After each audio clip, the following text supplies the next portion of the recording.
And we are live with Eric Duncan, Senior Policy Analyst for P to 12, which is, I take it, preschool to 12th grade education policy, also former policy analyst and leader in teacher diversity, teacher instruction, and teacher pipelines for other organizations, including the National Council of Teacher Quality, and has worked on White House initiatives, many places. Man, you were just telling me about your background, and I got tired just, hearing all of it. I'm like, you have done so much. I don't know about that, but I've definitely been around. So, well, it's good to have you this morning. Thank you for coming on. I appreciate it. Yeah, thanks for having me, man.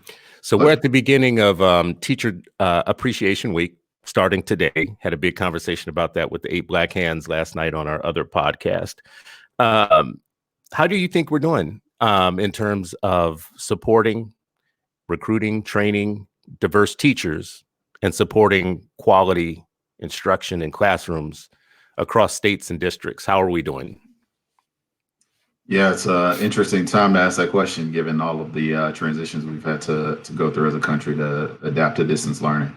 But I think we can always do more, and I'm glad that you started with that question, because I think as we're worrying about really important things like making sure students are fed, making sure schools and students have access to some of the online learning that states and districts have had to shift to. I think it's really important to understand the quality and the importance of teachers, and in particular teachers of color.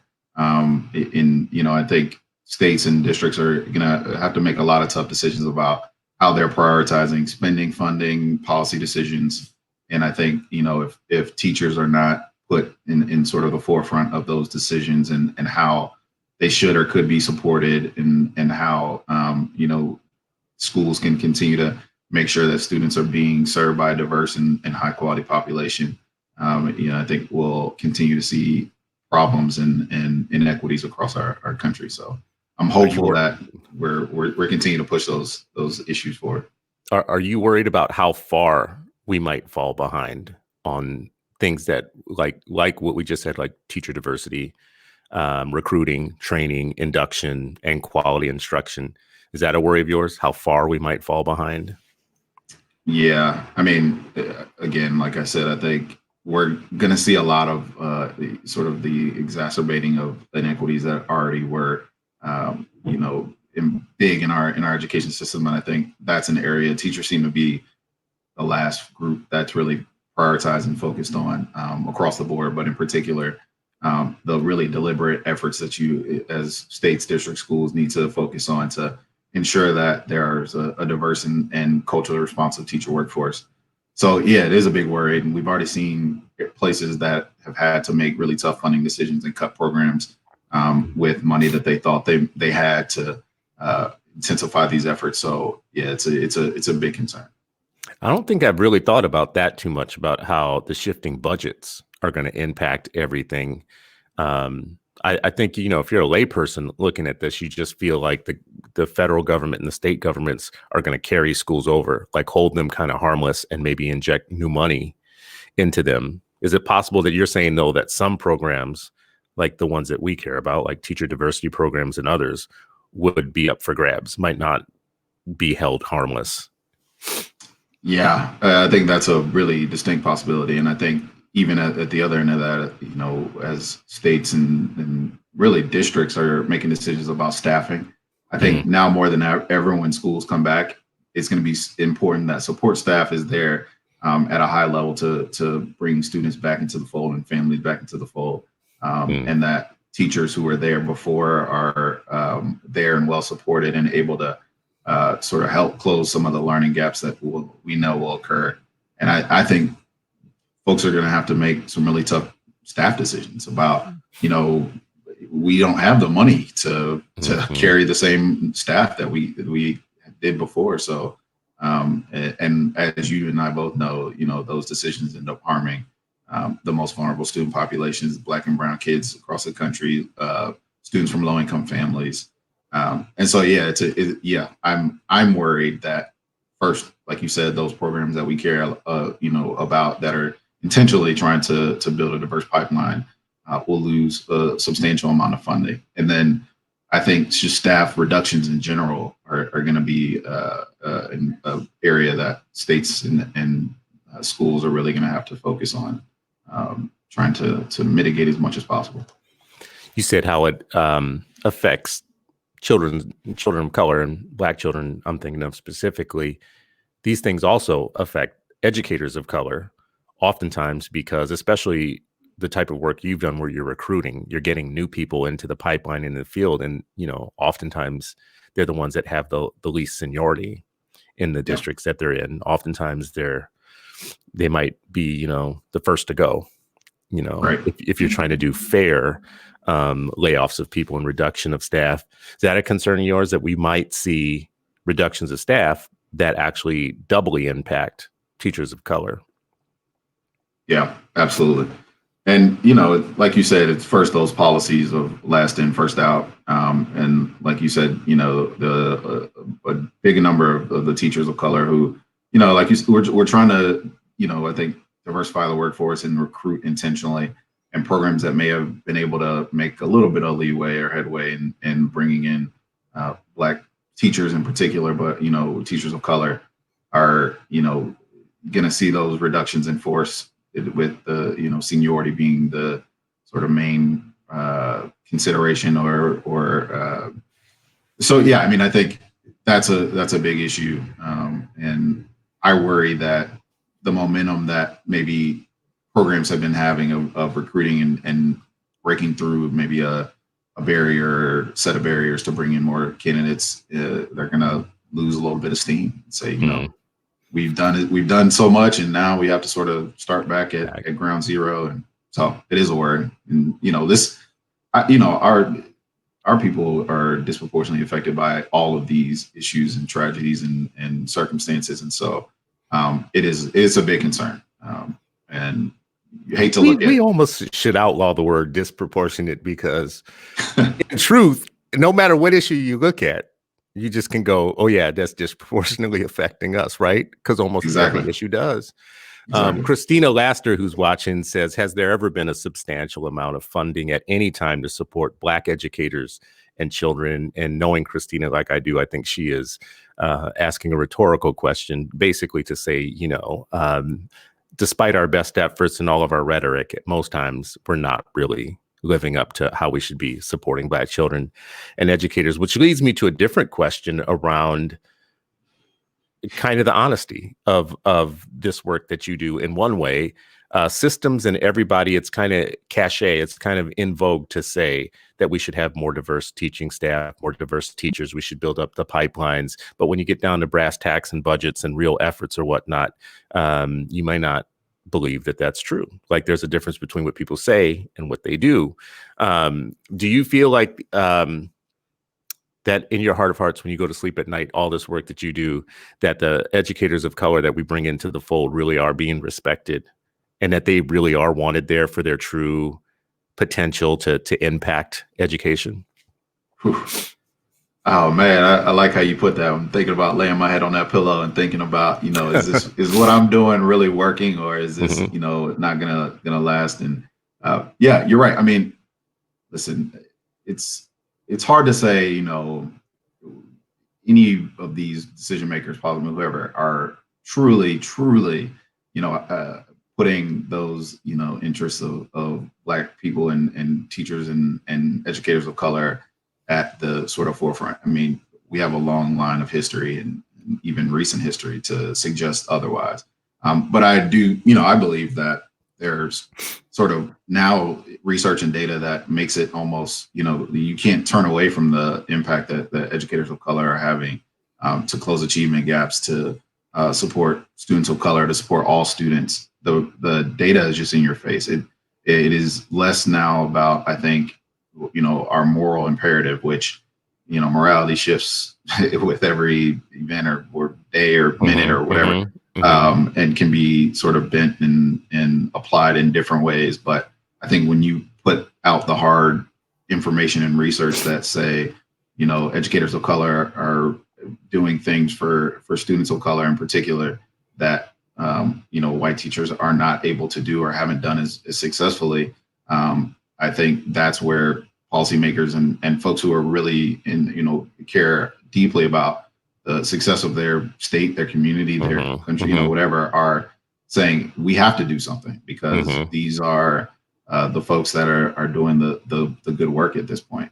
So and just that's what to I try clarify, to lead with. the research, the data tells us that there is a better outcome, or there's a desirable outcome, same race teachers. So if we have more teachers of color working with students of color, research, and I'm asking this partially because you would know better than me. I kind of feel like this is what I've seen it say, but it says there is a difference, right, with teachers of color. Is that right? Not just same race matching students of color with teachers of color. That teachers of color in general, even for white students, there's good research that says that they are successful, they're well regarded, they are able to support and improve outcomes for all students.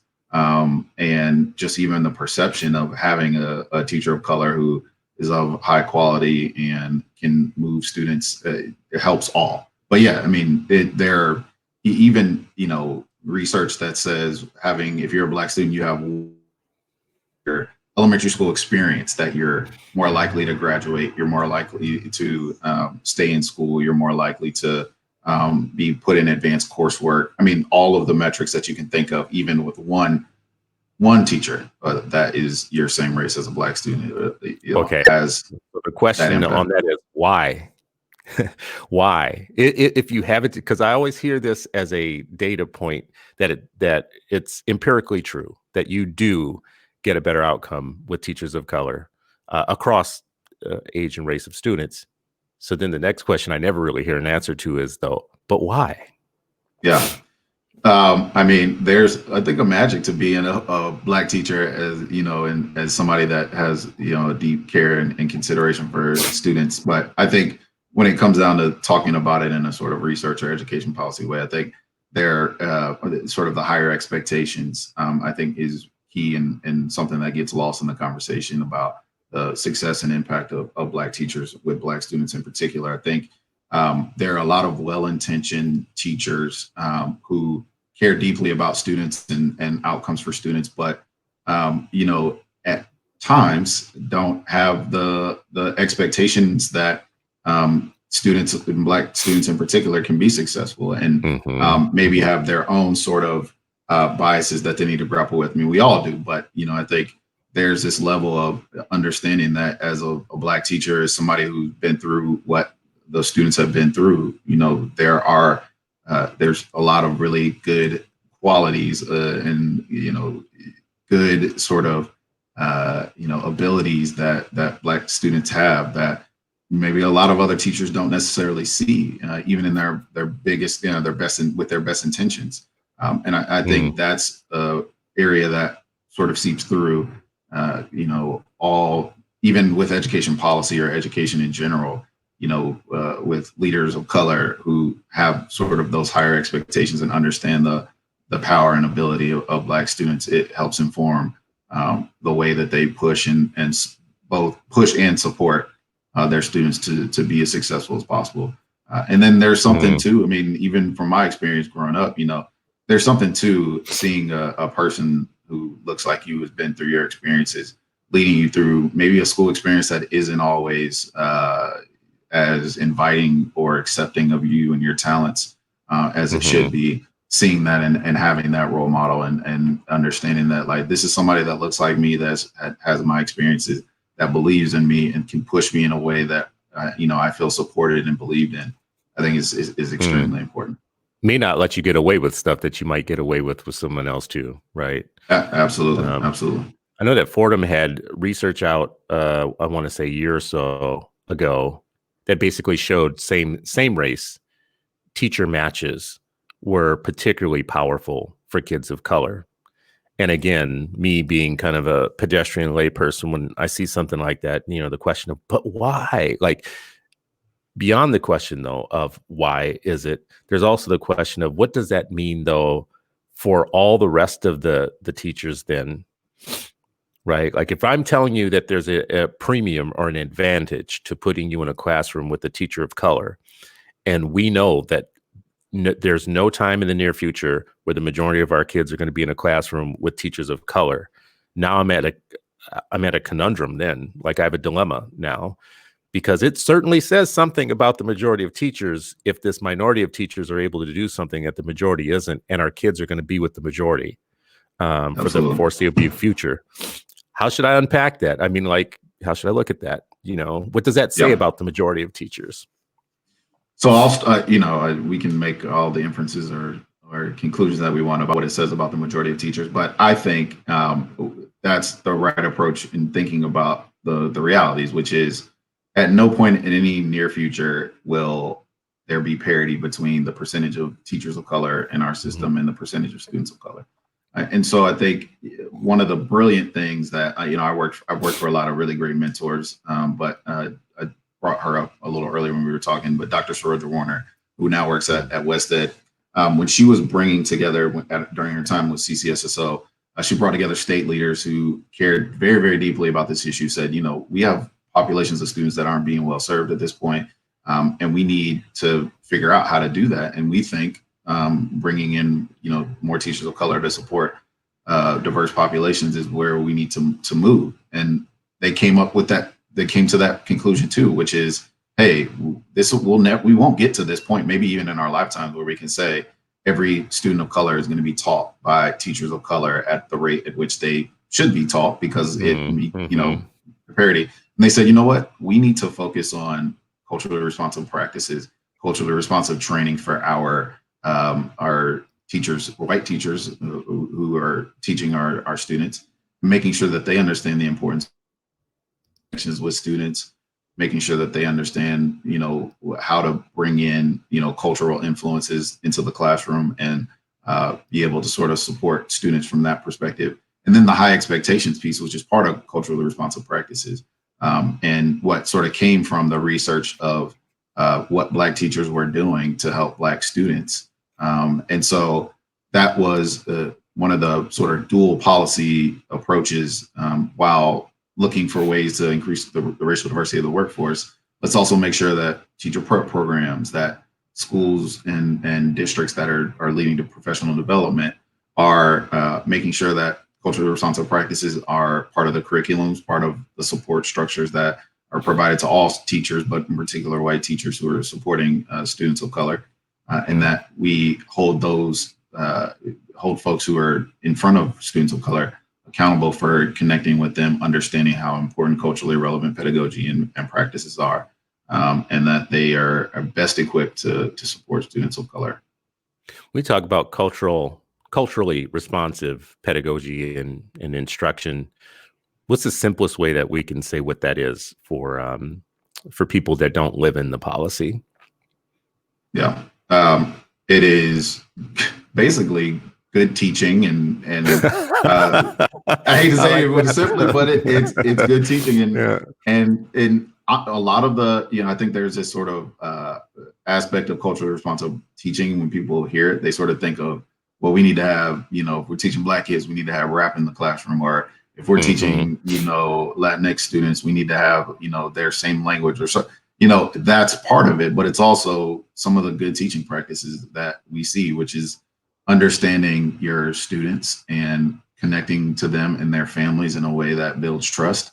It is holding students to high expectations and believing in them. It's interrogating your own biases and really trying to be critical of some of the preconceived notions you have for students of color, students that come from different backgrounds that impede your ability to connect with them or hold them to those high sets of expectations. It's really the practices that prep programs and teacher training programs and support programs have been touting or as important practices for years, but it's more of making sure that you are connecting with those students through your biases, through your sort of preconceived notions, to allow them to reach their highest potential. So sorry, that maybe wasn't as short as it should have been, but no, I mean, but you started out what you start out with is just good teaching in some ways.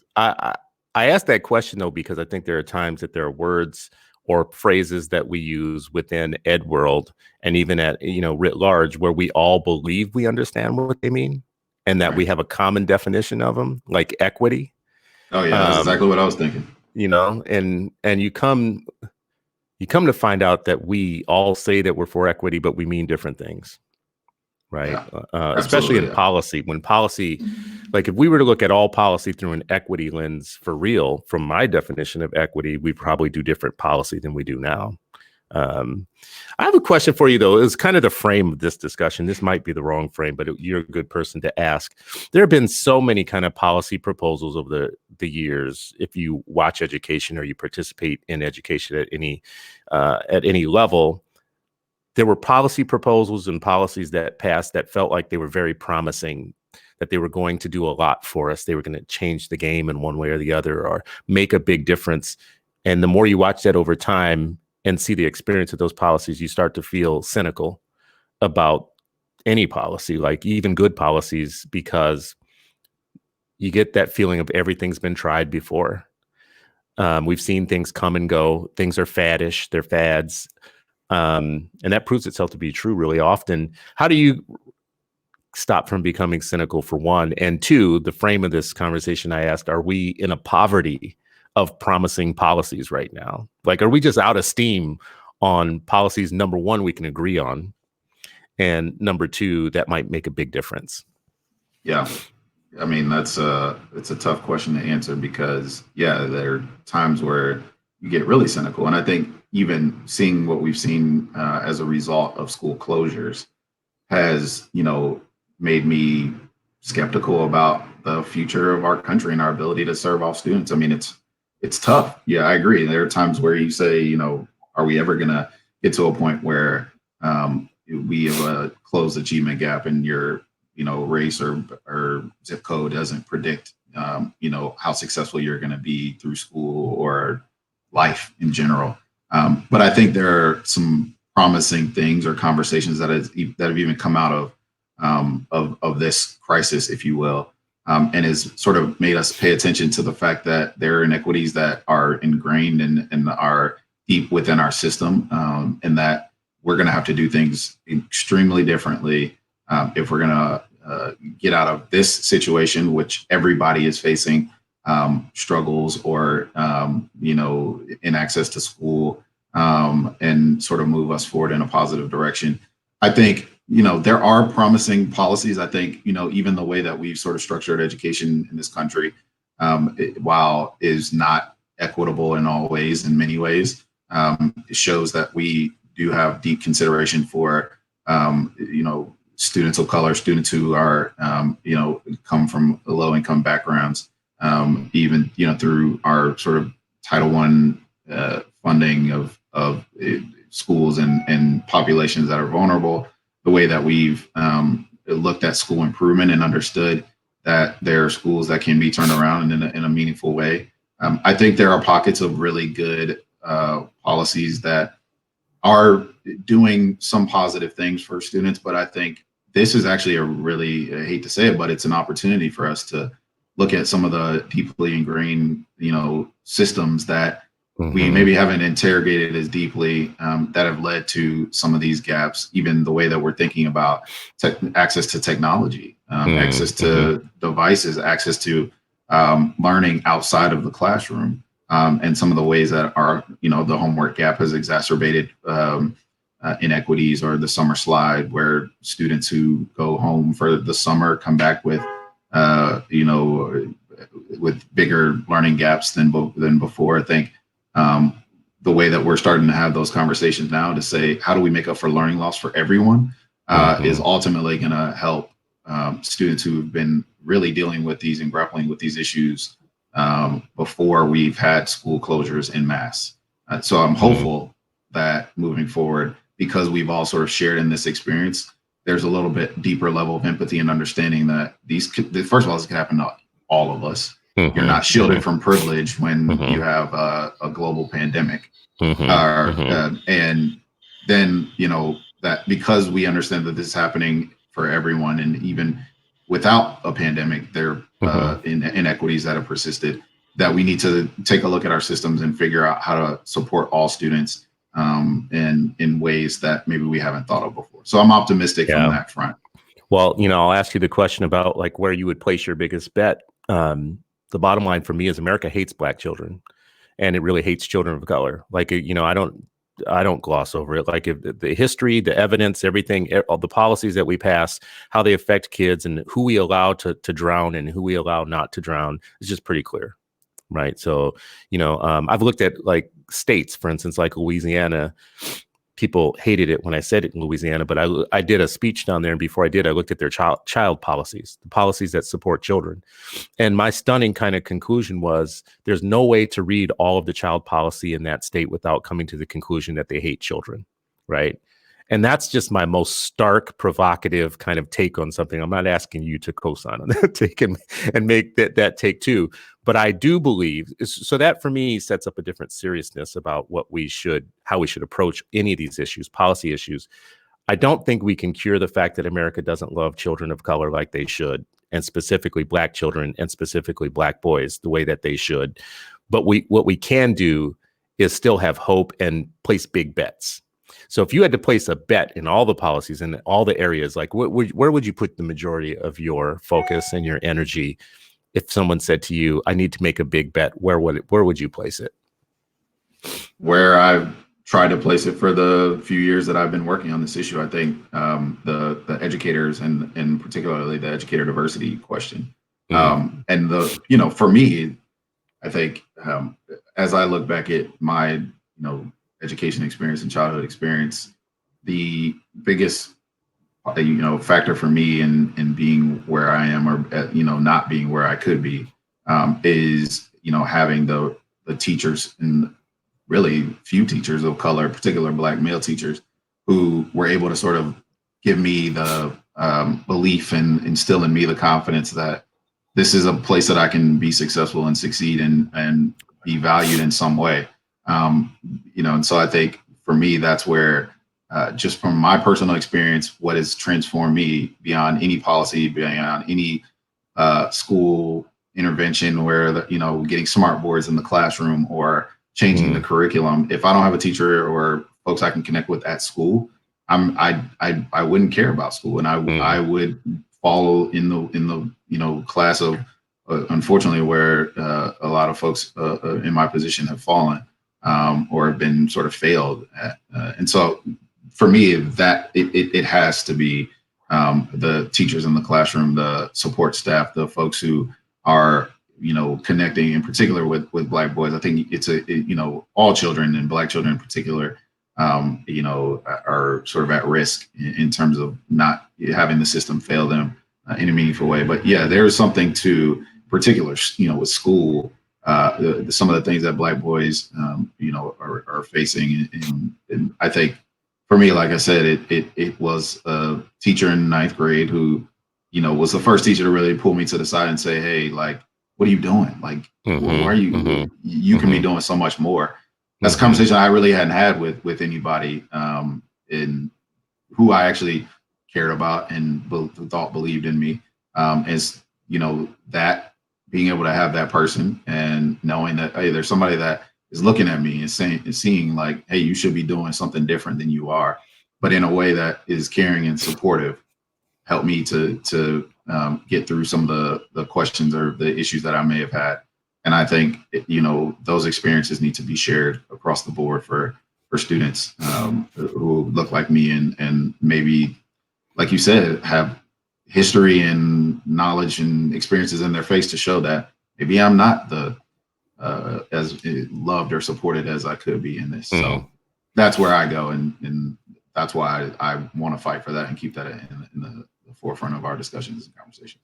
I'll get your opinion on a situation that I faced.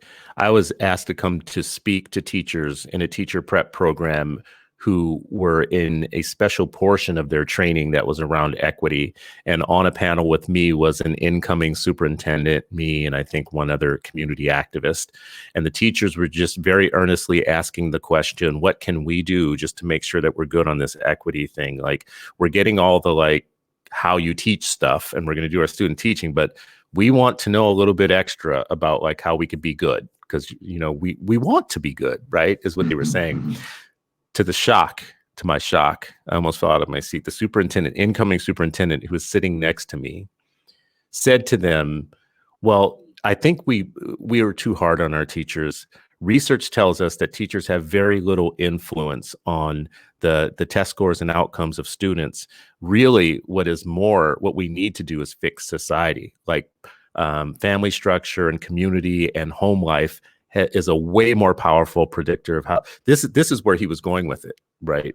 To my shock, I was like thinking to myself, these are incoming teachers. You have a superintendent telling incoming teachers. Now, I know a little bit about him. I know what audience he thought he was shooting for. There is an audience that says research tells us that you can't fix classrooms or schools and whatnot unless you fix families and communities, pathologies, and it's right and left. On the right, there are people that say family structure drives everything.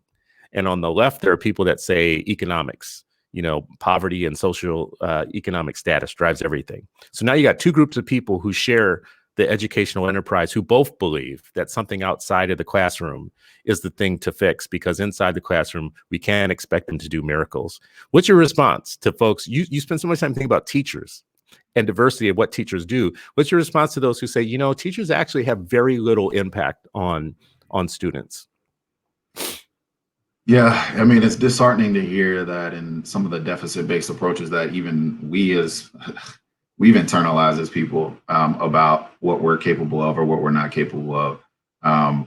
But I continue to believe that teachers have a ton of power and influence in terms of supporting students and sort of being able to connect with them in a way to support their, not just academic growth, but their growth as individuals. And while, yes, there's a lot of research that points to the importance of the family and how it's, essential to, folks growing up in their experiences. There's also a ton of research on the other end that talks about the value and importance of teachers and how teachers can really help to overcome some of the maybe, areas where students may not have gotten the supports that they need. But it is, I think it definitely comes from, an unfortunate sort of deficit approach that I think we all can fall into fairly easily, given the messaging that we receive in every walk of life about what we're worth and what we are capable of. And I think that's, something that we are struggling to fight, is both the perception that we're unable to accomplish what we can and what we set out to accomplish, but also just not falling victim to that line of thinking that we're sort of not capable of great things. And but in that, I find it disqualifying, man. To be very honest with you, I find it disqualifying.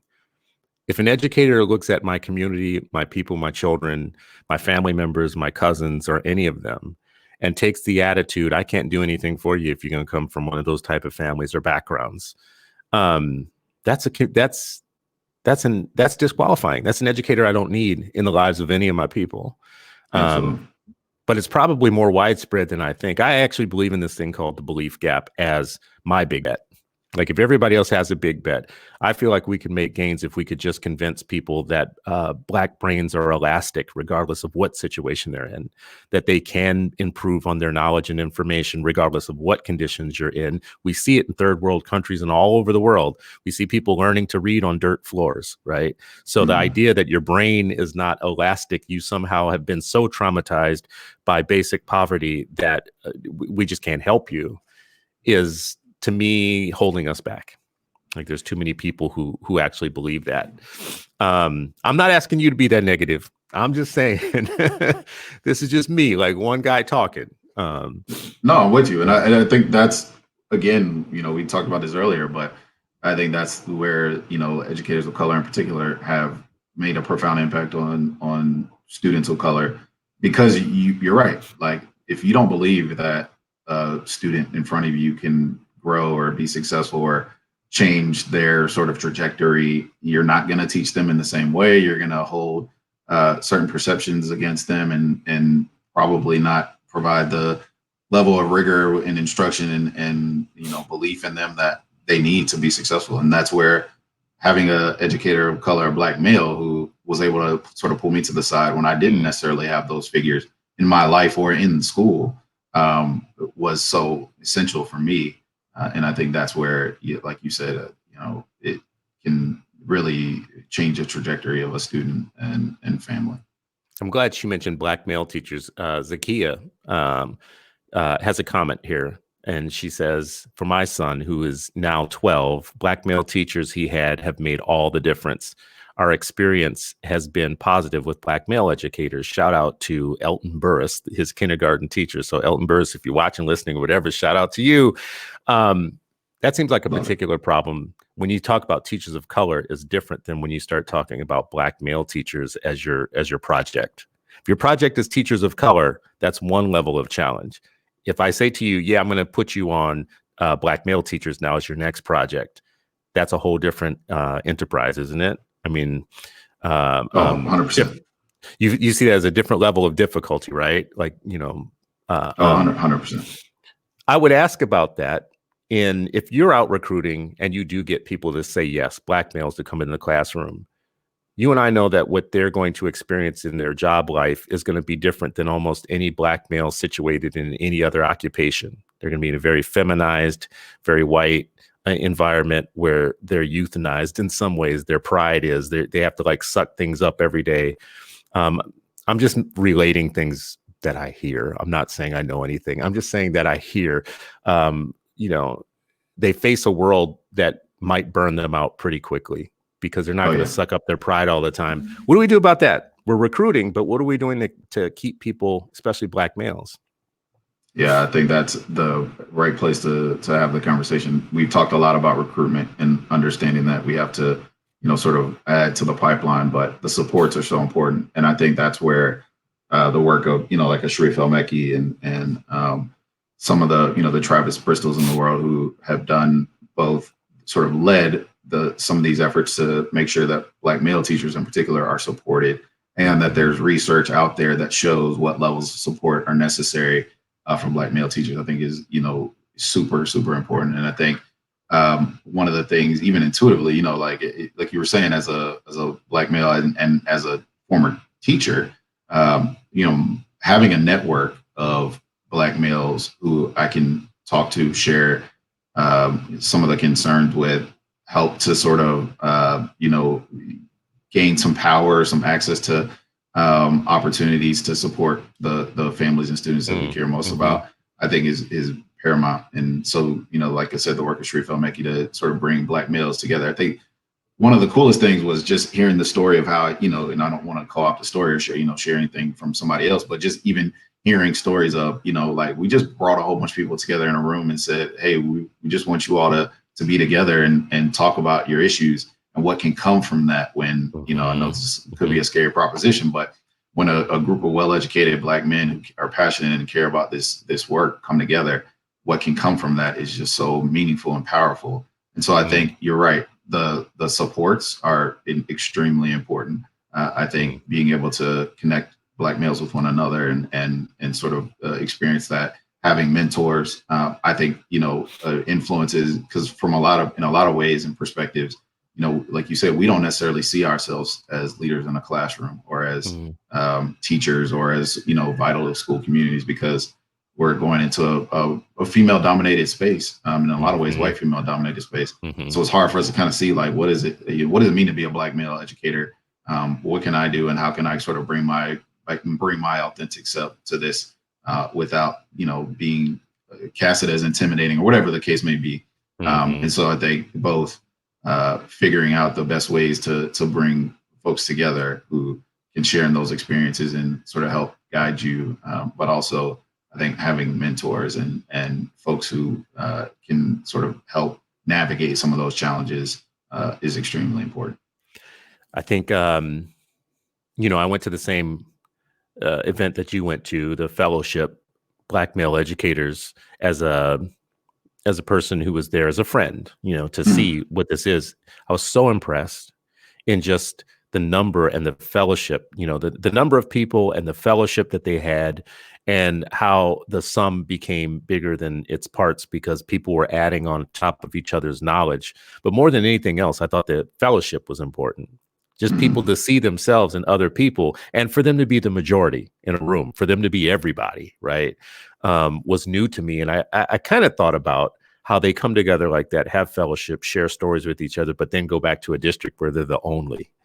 The only syndrome in the United States for Black people exists everywhere. It exists in corporate America. It exists in nonprofits. Like, I'm the only CEO who does what I do, or I'm the only whatever. But for educators, it could be pretty rough. Like, you have Black male educators that are literally the only across whole schools. Do you think it would be different if we placed Black male teachers in cohorts, so that you weren't putting individual Black teachers in schools? Oh, absolutely. I think we've seen the power of cohort models, and how, even more importantly for Black males and folks who are sort of in that population where they're usually the only ones, how important that can be. And yeah, just to your point, I mean, when you are able to sort of bring all of those folks together, I think one of the other things that was so meaningful, and it goes to your point about the power of cohorts and not feeling alone, it's just even the connections that you informally make with somebody. You just chopping it up in a session or whatever it is, and they say, Mm-hmm. "Well, I'm the only Black male in my school." And it's okay. Well, let me get your number, man. Let's check in. You know what I'm Yeah, saying? Like, yeah, yeah. let me get you on the phone, and just every other week, and let's just talk about what's going on with you, man. Just share with me Mm-hmm. what your experiences are like. Hey, I went through this experience. Let me tell you how I sort of am getting through it, or let's go have coffee. Let's go out, to happy hour and talk, or whatever it is.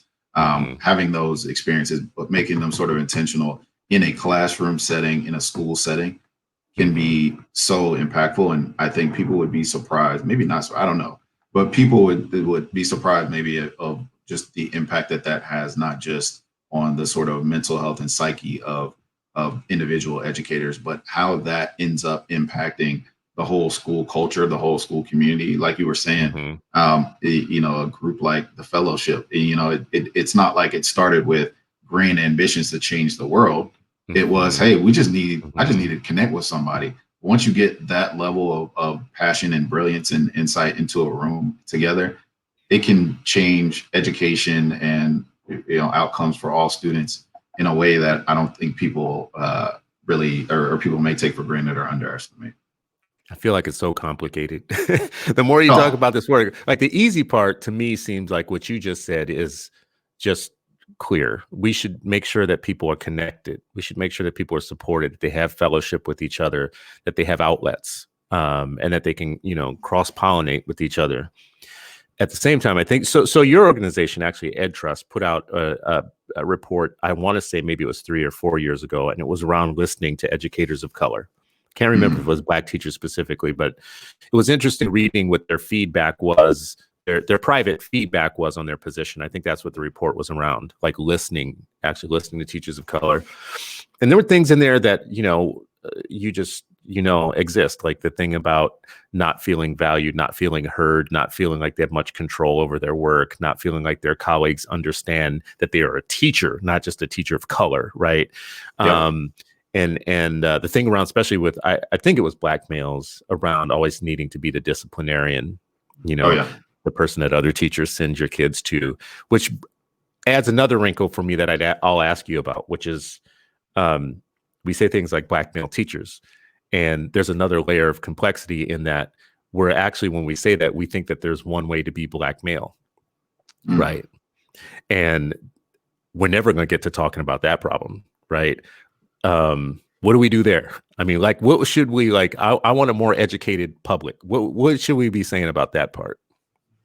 Yeah, I mean, there we could go a number of ways with that discussion. I agree with you. I think there is no. It's hard. It's hard to talk about these issues so broadly and say, like you said, hey, these are Black male educators, and here's what Hmm. we can do for all Black male educators.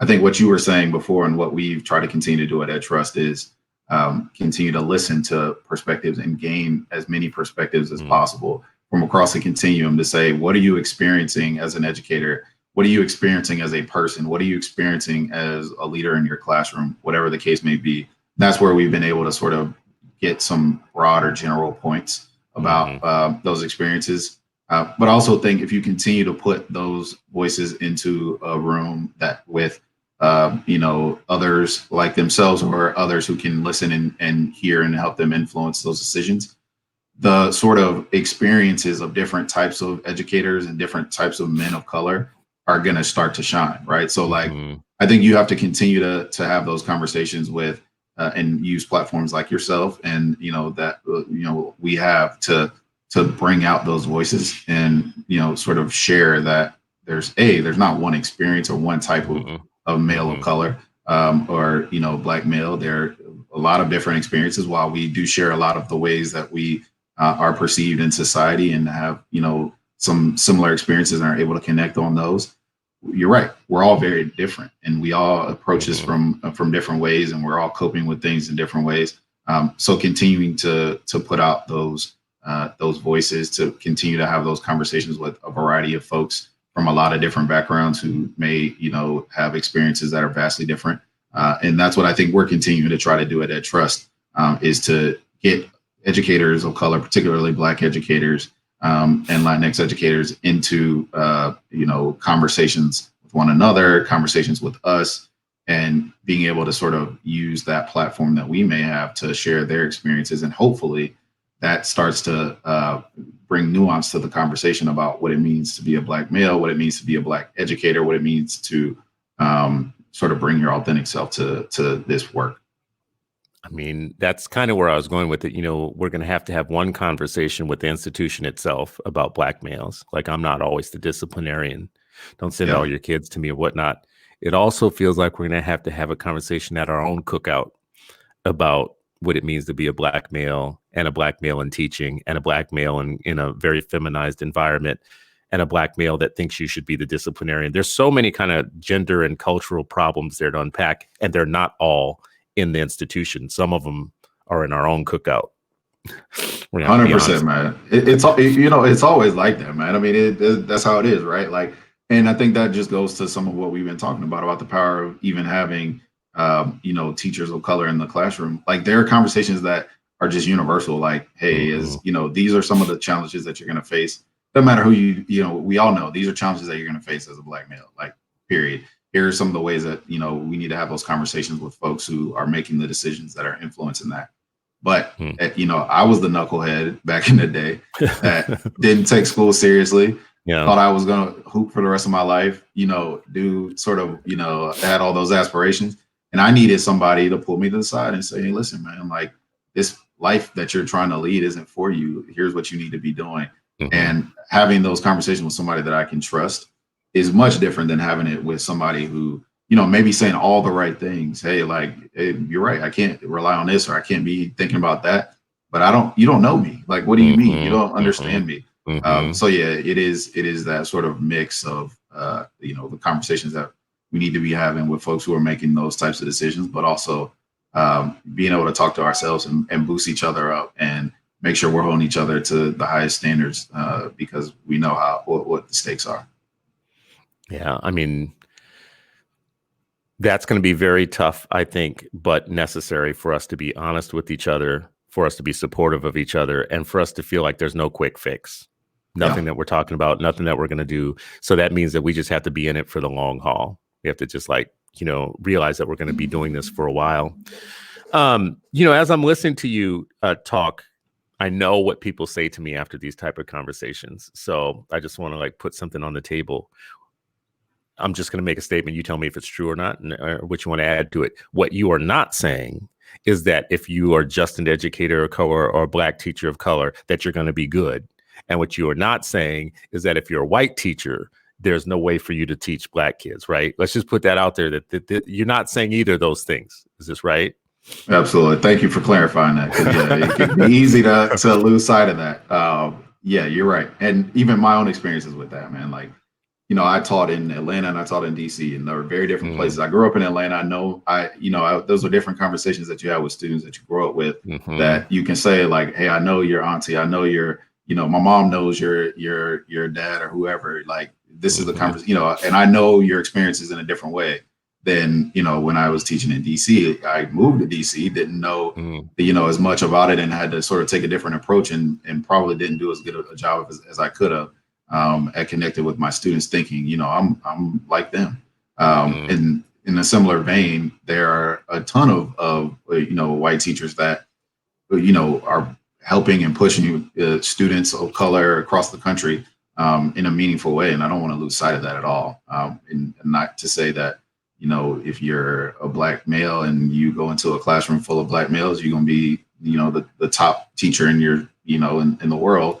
While also acknowledging that, yeah, there are white teachers that do a really good job, supporting us and all students.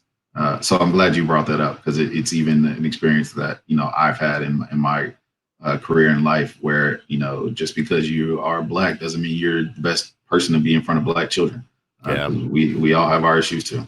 And white teachers walking away thinking, well, it's just fruitless. Like there's nothing, Yeah, like I'm white, I can't do anything. So there you go.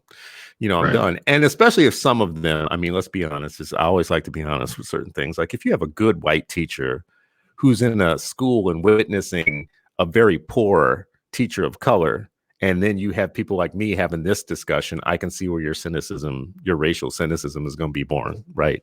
You're not going to say anything 100%. about it. You're never going to mention it. You're not going to say anything, but you know what you're seeing and what you're doing is not matching up with this conversation always. And I also think that is important. You mentioned Atlanta, right?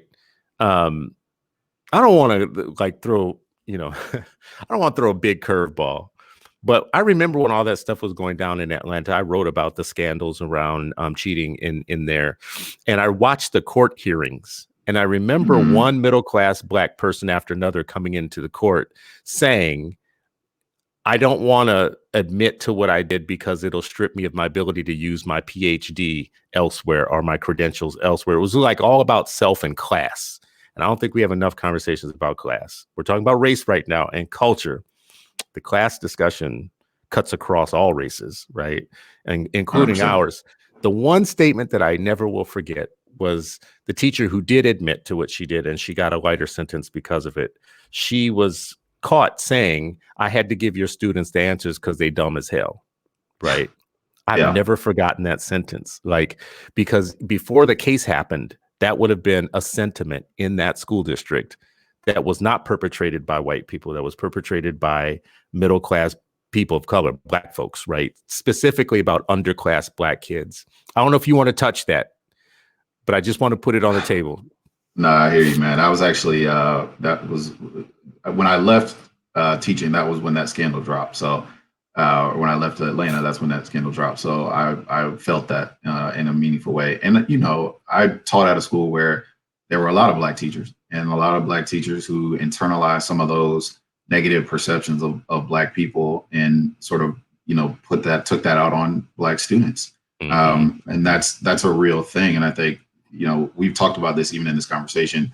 First of all, the sort of culturally responsive practices, and keeping that sort of at the forefront of high expectations, making sure that you are bringing sort of an asset-based approach to the classroom, and not a deficit-based approach, that you are questioning and interrogating your own biases, and the ways that you bring some of those perceptions into a classroom or around your students. That's for everyone. You know what I mean? Mm-hmm. And I think we don't, it's unfortunate that, in a lot of ways we've maybe internalized some of these negative perceptions of us as a people, but it happens, and it can be extremely damaging, like you said, to students. But I do think, there's ways, like I said, to put culturally responsive practices, culturally responsive teaching at the forefront. School leaders playing a really big part in that, Mm-hmm. and being able to sort of shape the culture of a school, and even, again, no throwing people under the bus. These are hardworking people that care, I think, at some level about students, and maybe thought that they were really working hard for their students and doing what they maybe thought was potentially the right thing. But it also can seep down from district leadership, where Mm-hmm. a district Mm-hmm. leader may say, there's a lot of pressure on me to be successful. I don't think these kids can do it. we got to figure out a way to do it so that I can continue to be successful and go up the ranks. And there's a lot of pressure on being a person of color in this country, and particularly being successful and a leader and people looking at you.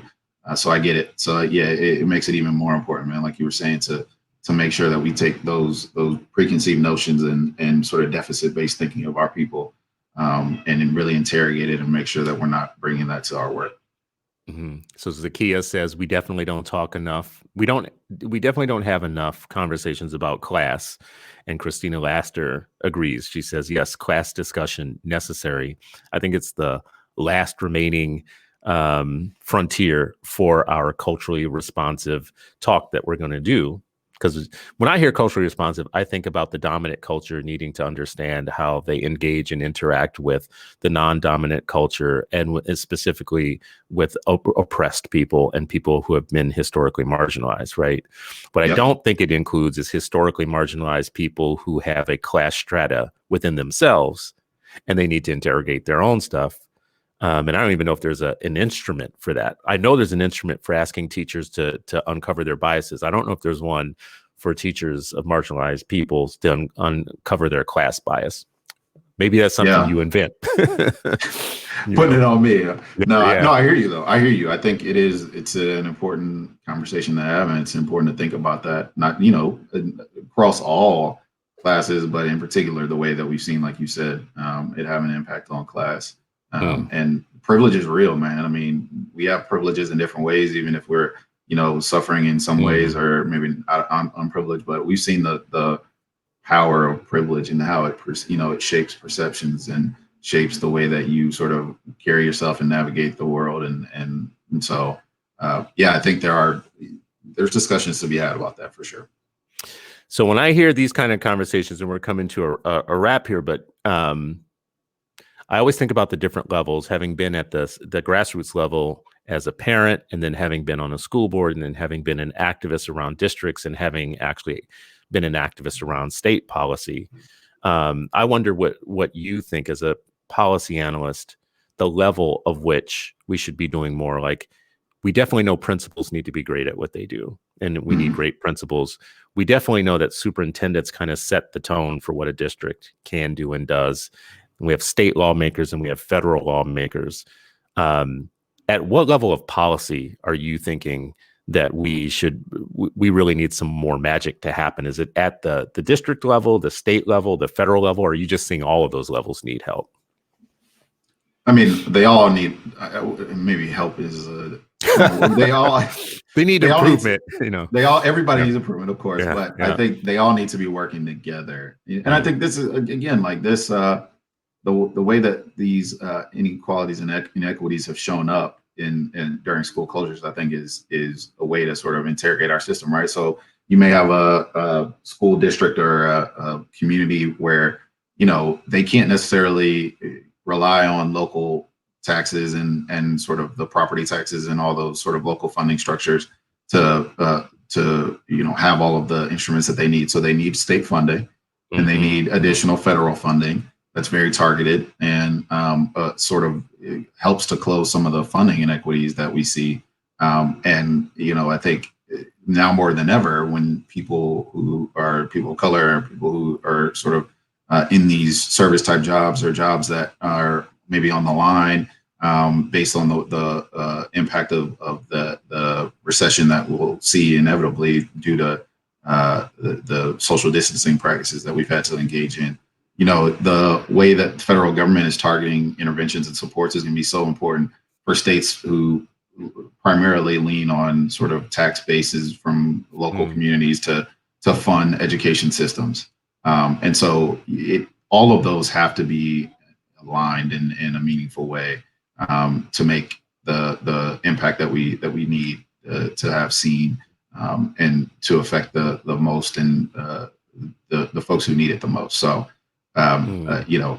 I've always thought all of those need to be interacting in a way that supports the students that need it the most. And I think the organizations that I've worked with have sort of shared that sentiment. Yeah, I feel like that's spot on. The point that you make, though, about our our lower levels are going to need supports that they don't have right now. I know state healthcare systems are going to be taxed, foster care systems, social services systems, they're all going to be taxed. We need our feds and our states to actually be good right now. Absolutely. Like good about money, 100%. good about support. Yeah. Like districts can't do it by themselves. Superintendents are not going to be able to, meet all their needs without resources. Absolutely. Eric Duncan, thank you so much. Eric Duncan, Senior Policy Analyst for P to 12 elementary and secondary education, working with the Ed Trust. How can people find you if they want to ask you more questions after this? You can email me, eduncan@edtrust.org. You can reach me on Twitter at Eric Duncan 211. I think those are the best ways. Excellent. Thank you so much for being on. If anybody is not able to get in touch with Eric or has questions or missed the information that we just had there right now, you can email me at Christopher@activist.com. You can find me on Twitter at Citizen Stewart. And that's about it. Thank you so much, Eric. Appreciate it. Pleasure, man. Thank you so much.